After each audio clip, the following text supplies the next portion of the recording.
Hello friends, today we are going to continue chapter number 3, Cultural Heritage of India, Sculpture and Architecture work, lecture number 7. Friends, in this chapter we have already discussed about the meaning of sculpture, the meaning of architecture and its importance. Friends, we discussed how this art has been flourished in our country since ancient times. This art has bestowed India into an incomparable position in the world. This art, that is the sculpture and architecture work, was well known since ancient times.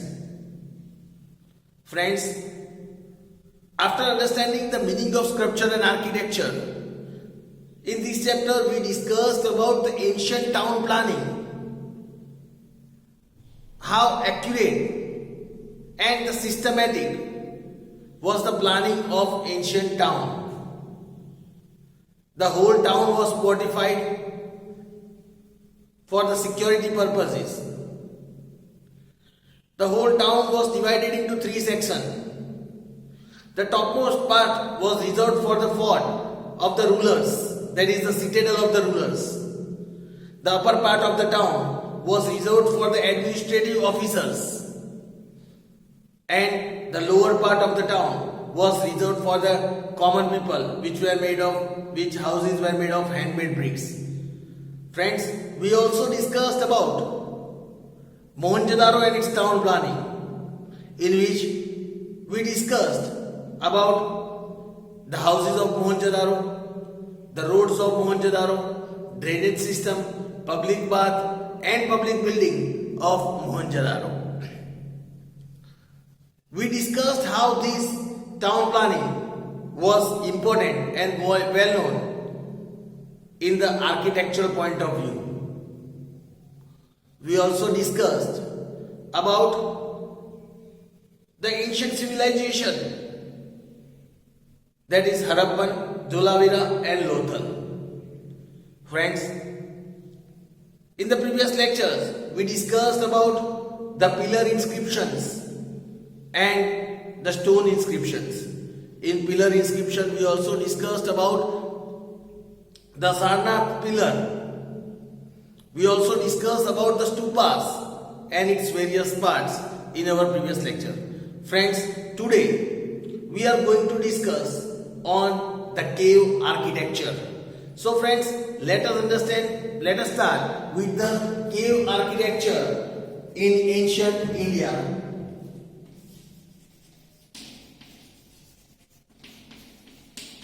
Cave architecture in ancient India. Let us start understanding about the cave architecture in ancient India. Here it is said,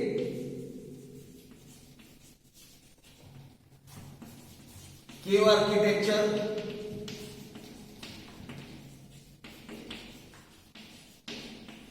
in ancient India. When we are discussing about this cave architecture, it is said that cave architecture is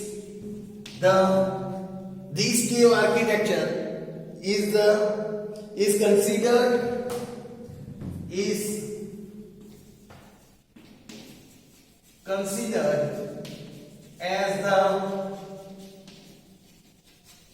man-made beauty.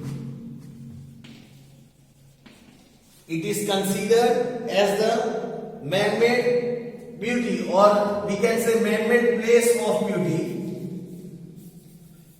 Man-made place of beauty.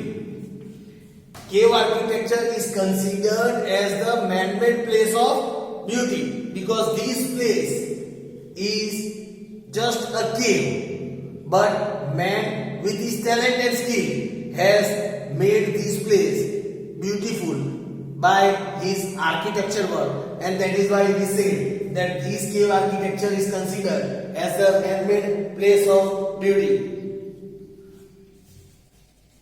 If we talk and take the example, caves of Ajanta and Ellora, that is at Aurangabad. Caves of Ajanta, Ellora at Aurangabad.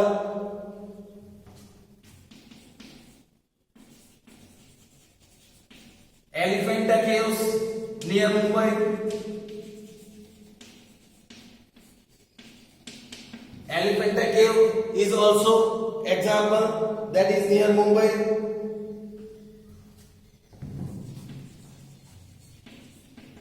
Udaygiri and Bagh.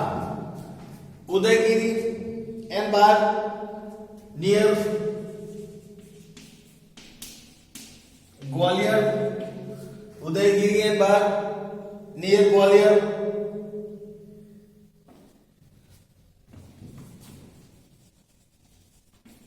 Bhubaneswar at Odisha. Bhubaneswar at Odisha.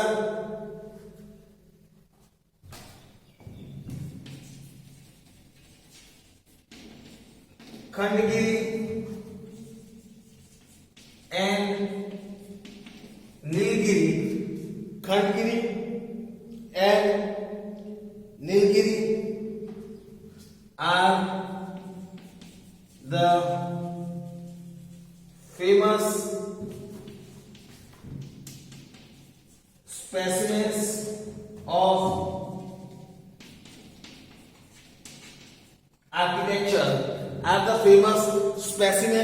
of architecture, of Gupta period, we can say,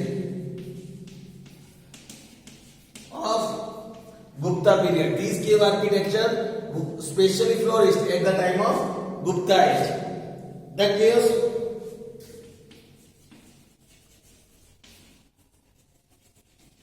found at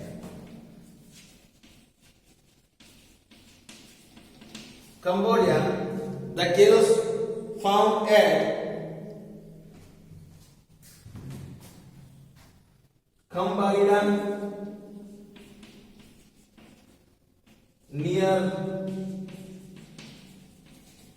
Gondal. Cambodia near Gondal. Dang,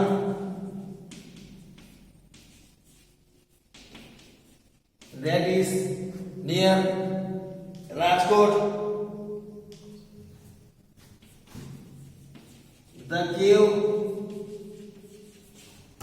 group, that is the three caves, that is the three caves, we can say, that also Junagadh, Talaja, Sana district,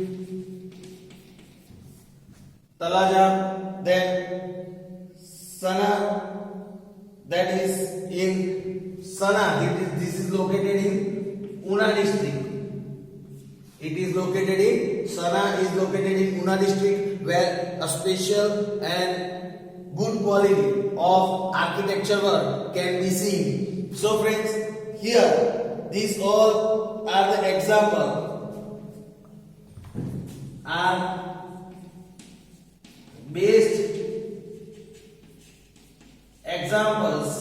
of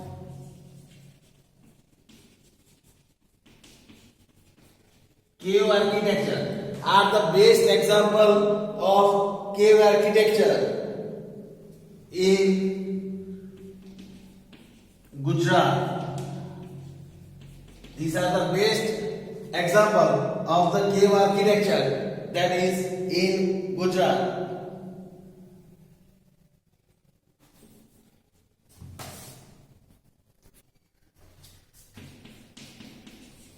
The cave inscription of Ashoka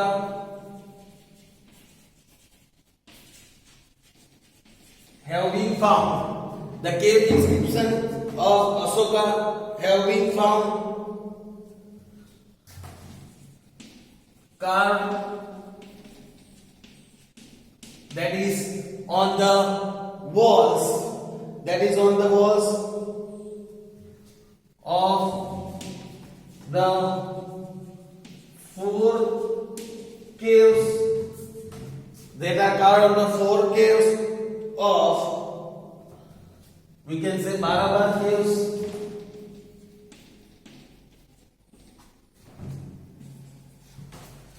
that are found of the four caves of Barabar caves on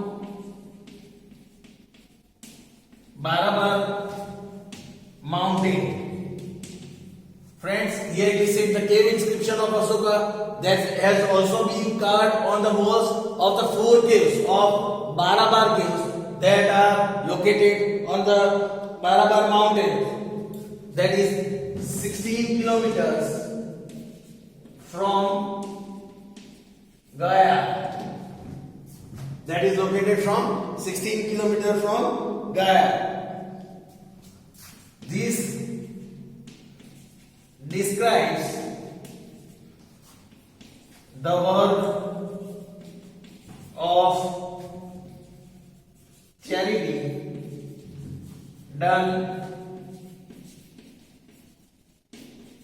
by Ashoka. This work describes the charity work that was done by King Ashoka. Then caves of Assam and Darjeeling. Caves of Assam and Darjeeling.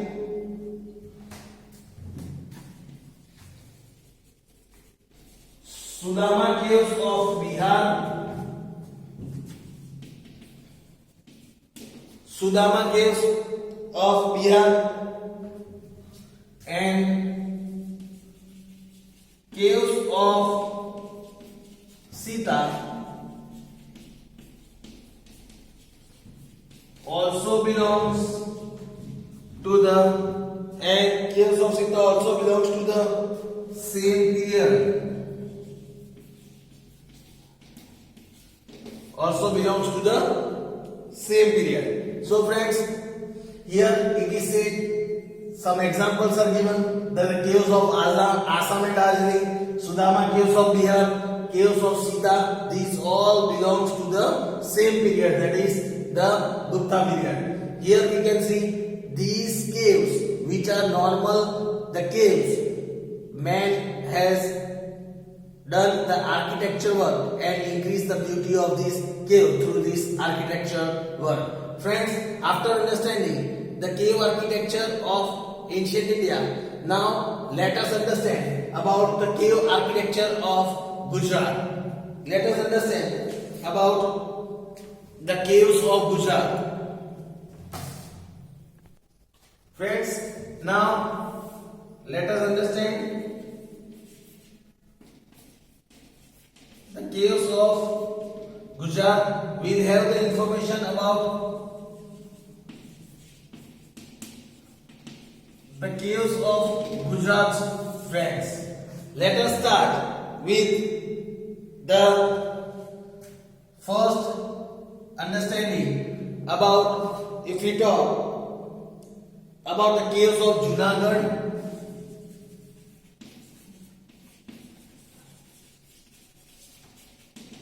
Caves of Junagadh. If we talk about the caves of Junagadh,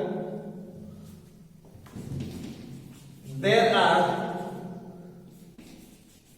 three groups of caves in Junagadh. There are three groups of caves in Junagadh. Number 8,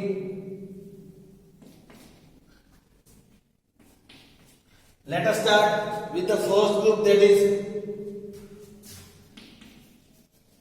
group of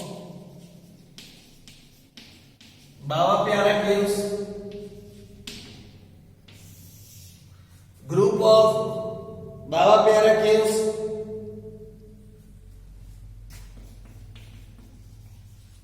There are 3 lines intersecting each other. There are 3 lines intersecting each other at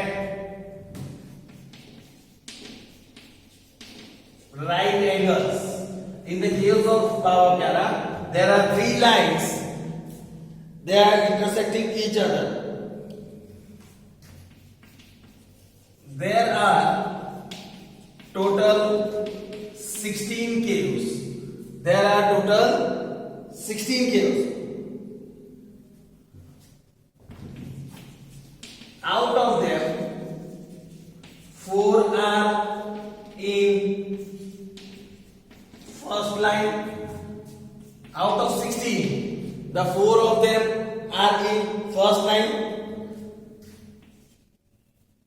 7 are in the second line. 7 caves are present in the second line, and 5 in third line, and the 5 in third line. It is believed that these caves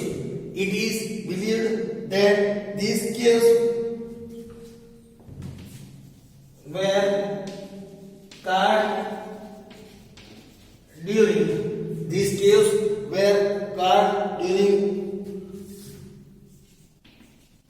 first to second century. These caves were carved during first to second century. So friends, this was the information about group of Baba Pyara caves. Now, second, caves of Kapra and Kodia. Caves of Kapra and Kodia. They are double storeyed. These caves are double storeyed. 2 इमारतें 2 मंजिल जिसको कहते हैं, 2 मंजिल वाली है. They are double storeyed. These are double storeyed. On seeing there remains one can say that on seeing there remains one can say that they might have been carved during the end of second century and beginning of third century, and the beginning of third to fourth century, you can say.